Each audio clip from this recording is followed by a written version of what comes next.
Yang kedua, kalau memang mau mengolah tadi, Iya. pada konsumsi diolahnya yang jangan terlalu banyak kolesterolnya. Nah, begitu dia makan, Iya dokter. ada tambahannya nih. Saya boleh saran ditambahin tomat. Itu tomat Tomat. sudah banyak yang membuktikan. Tomat ya dok ya. Saya lupa zat aktifnya apa. Iya. Tapi dia membantu untuk melarutkan kolesterol-kolesterol tadi.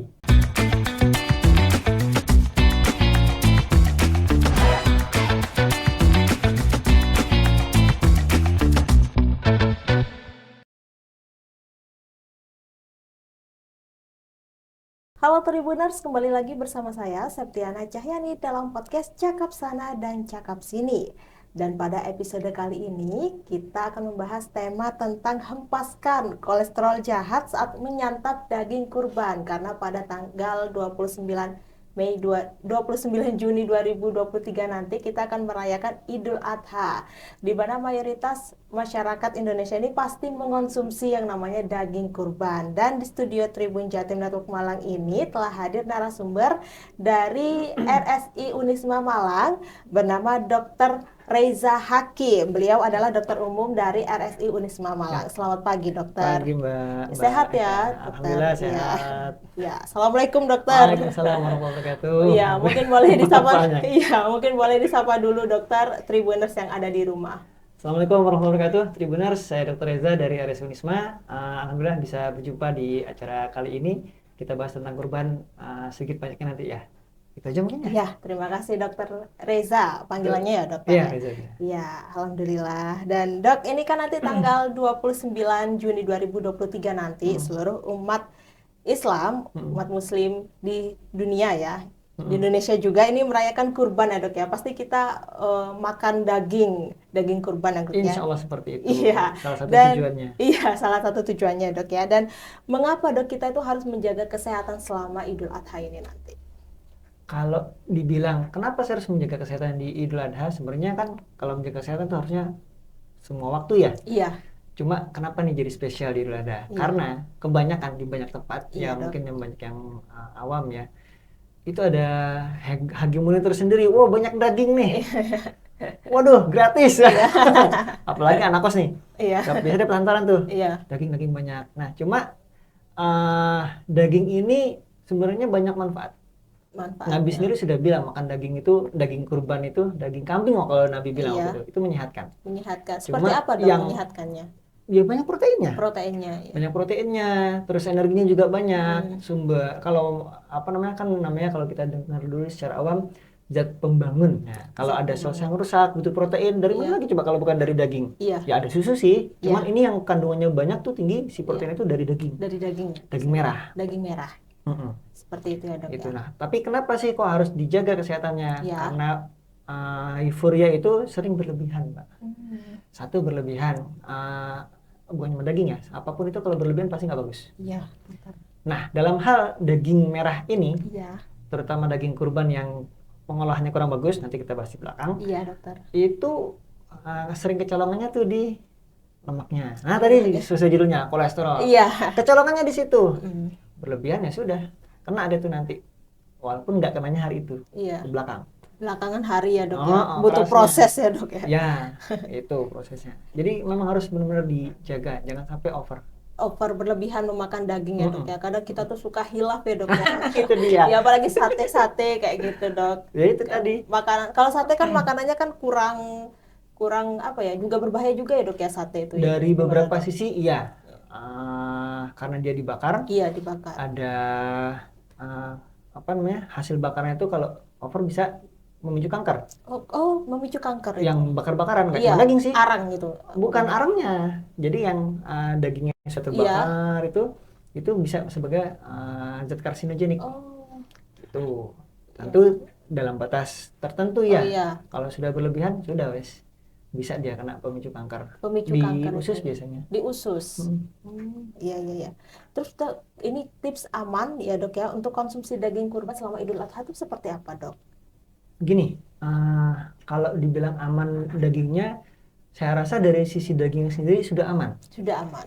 Yang bikin gak aman itu tadi Ya. satu hal, minimal dua nih yang saya di pikiran saya. Satu dari sisi lemaknya. Lemaknya. Daging kan ada yang bagus, ada yang banyak lemaknya, Nah, kalau memang bisa, kalau cuma pengen manfaat dari dagingnya aja, agak ribet sedikit sih. Iya. Jadi lemaknya itu dibersihkan Oh, dulu. itu cara mengolahnya, Dok, ya? Ha-ha. Jadi harus diolah dengan baik. Ya. Dagingnya sebenarnya nggak apa-apa, cuman olahannya itu loh. Olahannya ya, Dok, ya? Dari sisi dagingnya ada Iya. lemaknya itu harusnya dibuang. Dibuang. Satu. Oh, itu padahal lemaknya enak loh, Dok. Memang godaan di situ. Iya. Itu satu itu. Terus yang bikin enak lagi bahan-bahan pengolahnya. Bikin gulai, Iya. santan, Mbak. Santan ya, Dok, ya? Iya. Bikin apa? Tongseng. Iya. Ada minyaknya. Iya, iya, iya. Opor. Jadi dagingnya nggak apa-apa. Oh. Perantara penyertanya Prosesnya ini itu, yang proses yang pemasakan. bikin apa ya? Kolesterolnya itu naik. Hmm. Terutama kolesterol yang jahat itu tadi. Kolesterol jahat itu kalau bahasa awam ya, bahasa di medisnya jenisnya ada LDL, low density lipoprotein. Iya. Temannya lawannya itu yang HDL, Iya. yang kita bilangnya lemak baik. Iya. Nah, di situ banyak yang lemaknya lemak jenuh LDL tadi. Gitu. Makanya naik deh tuh si lemaknya. Nah, ini harus dibatasin. Kalau memang mau diolah ya, Iya. misalnya kita lagi jadi panitia nih. Iya. Sajiannya itu. Ya udah, jangan banyak-banyak. Bukannya nggak boleh, dibatasin ya, Dok, ya? Udah, hari itu makan itu sekali aja. Jangan nanti siang makan itu lagi, sore makan gulai lagi. Aduh wes, ampun kalau udah kayak gitu. Tapi kan kalau misalkan ibu-ibu masaknya itu kan masak banyak untuk sehari gitu, Ya, Dok. dibagi. Iya, dibagi ya, Dok. Gitu. Jadi jangan cuma, kalau memang bisa jangan itu, bisa kan bisa juga dibikin apa ya, sup yang kadar ininya lebih rendah, kolesterolnya lebih rendah. Sayur sup. Atau apa lagi ya? Ibu-ibu yang paling tahu. Soto, Dok. Soto tapi kan ada minyaknya, Iya. walaupun nggak sebanyak gulai. Rawon. Nah itu, jadi yang memang nggak terlalu banyak lah lemak jenuhnya itu. Diganti ke yang lain. Favoritnya kan biasanya kalau selama ini kan gulai tongseng itu. Gulai tongseng. Ya gulai ya tongseng sama sate sih. Iya, sate biasanya kebanyakan orang itu. Sate itu dibikin nggak apa-apa, yang tadi ya minyaknya dihilangin. Terus kan kadang ada bumbu kacang dikasih minyak lagi. Iya, bumbu kacang itu. Bumbu kacang sama kecap tuh nggak apa-apa sih. Cuman ditambahin minyaknya itu yang berbahaya ya, Dok, ya. Tapi ini di luar dari judul nih. Iya, gak apa-apa. Kan itu kan kolesterol. Iya. Kacangnya bikin asam urat naik. Oh, asam urat naik. Iya. Itu udah. Apalagi kalau di situ udah tambah jeroan, ada ususnya, ada apanya. Itu sumber ini asam urat. Iya. Lain tapi sama topiknya. Kita nggak bahas sekarang kalau itu. Oh ya, asam uratnya, Dok, ya. Iya, Dok. Terus ancamannya menanti 2 tuh. Ya kolesterol ya asam urat. Iya, Dok. Terus cara menurunkan kolesterol saat mengonsumsi daging kurban itu apa, Dok? Kalau turunin kolesterol ya. Iya, Dokter. Itu bukan cuma pas konsumsi daging kurban.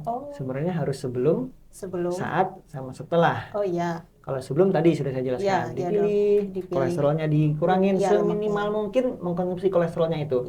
Bukan nggak boleh, karena kolesterol sebenarnya ya, ini mungkin ada banyak juga yang nggak tahu bahwa kolesterol itu kita juga butuh. Kolesterol itu kita butuh. Dia bahan untuk beberapa macam substansi dalam tubuh. Contoh nih, yang paling krusial, hormon seks itu kayak testosteron, estrogen, bahan dasarnya kolesterol. Justru bahaya kalau kita nggak konsumsi kolesterol. Kenapa, Dok? Lah, gimana mau produksi testosteron? Iya. Gimana memproduksi estrogen kalau bahannya nggak ada? Jadi itu harus tetap dikonsumsi dalam limit terbatas. Itu satu. Yang kedua, kalau memang mau mengolah tadi, pada konsumsi diolahnya yang jangan terlalu banyak kolesterolnya. Nah, begitu dia makan, Dokter.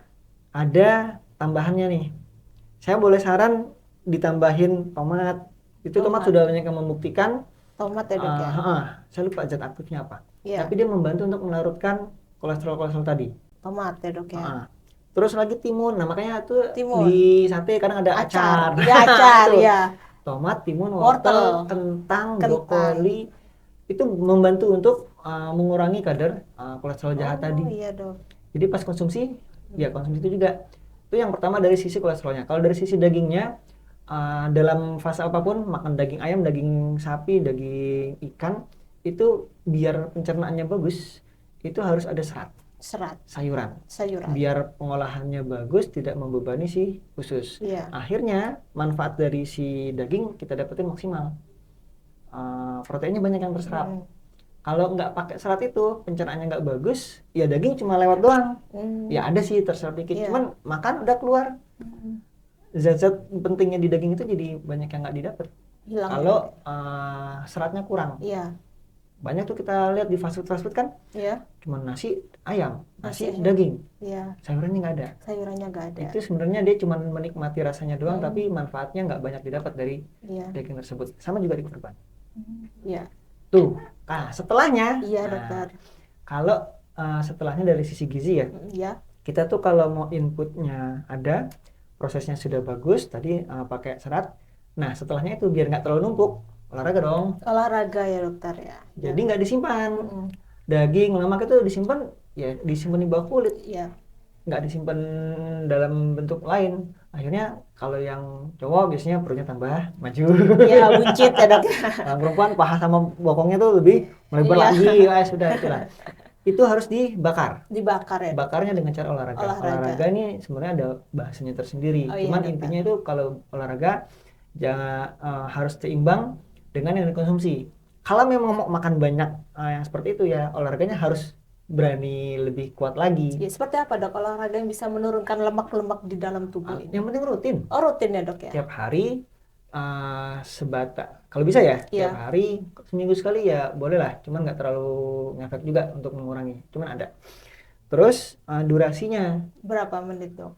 Setengah jam kalau jogging ya? Iya, jogging. Jogging setengah jam. Oh, setengah jam. Tapi hati-hati. Saya nggak mau bilang durasi sih kalau kita kan nggak tahu orang ya. Ada punya sakit jantung, nggak kuat, saya suruh setengah jam. Kata dokter setengah jam. Dia maksa, jantungnya kena. Iya, berarti bebas ya dok ya, sekuat tenaga. Kalau bisa, yang optimal itu setengah jam. Setengah jam. 1 jam ya nggak apa-apa. Cuman balik lagi ke individunya. Kalau memang dia cuma sanggupnya 15 menit, ya sudah segitu. Yang penting rutinnya. Jadi kalau mau jogging ya, ini saya lagi ngomong jogging. Iya dok. Muter dulu aja yang datar dekat-dekat rumah. Hitung waktunya seberapa lama dia mampu.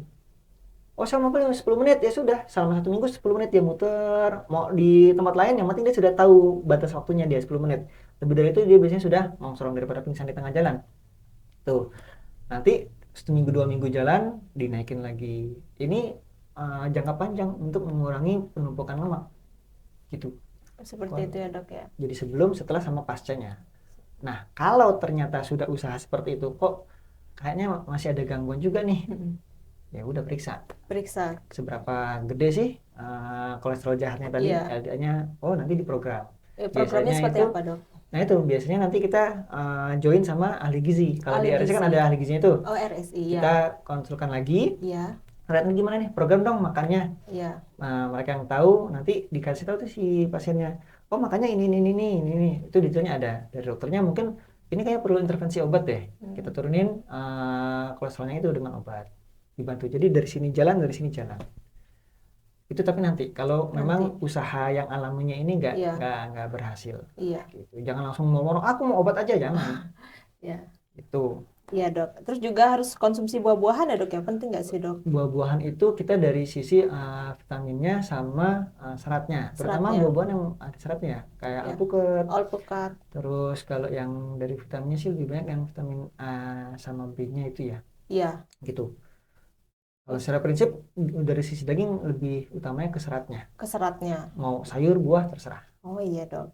Ya dok. Terus penyakit yang mengintai jikalau kita berlebihan mengonsumsi daging kurban itu apa dok? Daging. Ya, seperti yang tadi saya bilang. Selain dari itu, sisi kolesterol ya. Kolesterol itu. ini gangguannya bisa kemana-mana. Yang paling sering dan paling cepat muncul gejalanya itu kolesterol itu tertumpuk di pembuluh darah. Oh, kolesterol tertumpuk di pembuluh darah. Ini yang bikin pembuluh darahnya kan akhirnya menyempit. Iya. Karena menyempit tekanannya tinggi, darah tinggi. Iya. Itu kalau dia tertumpuk sana akan efek ke tensinya akan naik. Banyak tuh orang kalau udah makan daging kok kayaknya emosian ya. Iya, tensinya tinggi. Naik. Apalagi memang dasarnya sudah punya darah tinggi. Umat bisa tuh. Bahaya nih kalau udah keseringan naik turun seperti itu. Itu satu. Kalau yang dia tertumpuknya di jantung, sakit koroner juga bisa, jantung koroner. Karena kan pembuluh darah koronernya terus sempat sama lemak itu. Itu juga bisa. Terus kalau lebih jauh lagi, perlemakan di organ lain, ada perlemakan hati. Itu dia fungsi hatinya jadi agak kacau, seperti itu. Itu yang paling deket sih. Kalau agak jauh lagi ya bisa ke pembuluh darah di otak, seperti itu untuk yang masalahnya. Kalau dari sisi daging yang tema kita tadi. Yang kedua tadi yang asam urat. Jadi hati-hati untuk teman-teman di sini ya, yang kalau nanti dapat jeroan, hati, usus, terus otak, nah itu sumber namanya purin. Purin itu bahan dasar untuk asam urat. Purin. Purin itu kita juga butuh sebenarnya. Cuma dikit banget kita butuh purin itu. Jadi kalau dia berlebihan, dia akan diubah menjadi asam urat, ya. Asam urat itu akan terkumpul di sendi-sendi yang besar. Nah, rasanya tajam. Karena asam urat itu kalau ditumbuk bentuknya kayak kristal bentuknya jarum. Nggak kelihatan, bukan segini-segini, enggak. Jadi, akhirnya nyeri tuh. Nyeri tajam, nggak enak. Mau jalan kayak ketusuk-tusuk. Itu kalau semua konsumsi yang jeroannya itu kalau saya bilang sih mending jangan deh makan jeroan ya. Gitu. Kalau suka ya jangan sering-sering ya. Itu aja dapat ya sudah, disimpan. Mungkin hari ini makan, besok enggak, besok lagi baru makan lagi, atau seminggu sekali. Seminggu sekali ya dok ya. Sejarang mungkin kalau untuk jeroan. Karena ya banyak jeleknya sih kalau saya bilang dari sisi yang jeroan itu untuk asam uratnya. Dok ya. Oke dokter, ini sudah selesai. Sudah? Oh, alhamdulillah. Iya sudah dokter. Mungkin dokter mau ada pesan-pesan untuk Tribuners yang ada di rumah untuk menjaga kesehatan selama Idul Adha mungkin. Oke, selama Idul Adha sebenarnya kita sudah disyariatkan untuk memperbanyak ibadah ya, dari hari pertama sampai hari terakhir. Yang utama adalah puasa, dan ditekankan sekali di 2 hari terakhir. Puasa ini kan tujuan untuk di medisnya di pencernaan. Hubungannya erat ke arah sana. Kita menjaga kesehatan itu start dari menjaga kesehatan di pencernaan kita. Itu satu. Yang kedua, kalau untuk nanti pas Idul Adha dapat daging kurban, dijaga ya. Tahan. jangan semuanya dikonsumsi saat itu juga. Tapi agak susah kalau nggak ada penyimpanan, ya mau nggak mau dibagi lah nanti. Itu untuk pas konsumsi. Nah, nanti semisal ternyata Bapak Ibu atau teman-teman Tribuners ini berapa hari kemudian merasakan kok kayaknya badanku nggak enak ya, gejala-gejalanya kolesterol naik, nah jangan ragu untuk diperiksakan kadar kolesterolnya. Kebetulan nih di RSI juga sudah buka medical check untuk medical check up. Mau yang rutin mau yang enggak, itu untuk yang orang sehat memang. Silakan bisa datang ke sana, kita periksa lengkap di sana kalau memang diperlukan. Hasilnya bisa ditunggu saat itu juga. Jadi kita tahu tuh nanti, oh ternyata benar kolesterolku naik. Habis itu bisa kita rujuk ke bagian penyakit dalam atau kemana untuk dicoba dilakukan tata laksana. Gratis atau berbayar kan dok? Oh bayar. Berapa dok kira-kira bayarnya dok? Aduh, saya nggak ngafalin biaya. Iya dok. Itu palingnya. Pasien saya itu aja paling. Baik Tribuners, ya, tadi kita sudah berbincang dengan Dr. Reza Hakim, Dokter Umum RSI Unisma Malang, tentang menjaga kesehatan Idul Adha, terutama kolesterol ya, karena daging kurban itu yang paling mungkin itu kolesterolnya ya dok ya.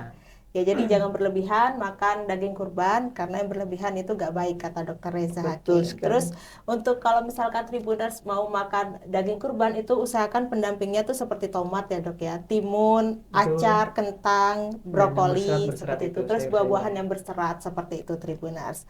Baik Tribuners, sampai di sini dulu perjumpaan saya kali ini. Saya Septiana Cahyani dan Dr. Reza, terima kasih. Ya, pamit undur diri dan sampai jumpa. Kembali lagi bertemu di episode berikutnya di Cakap Sana Cakap Sini. Dadah.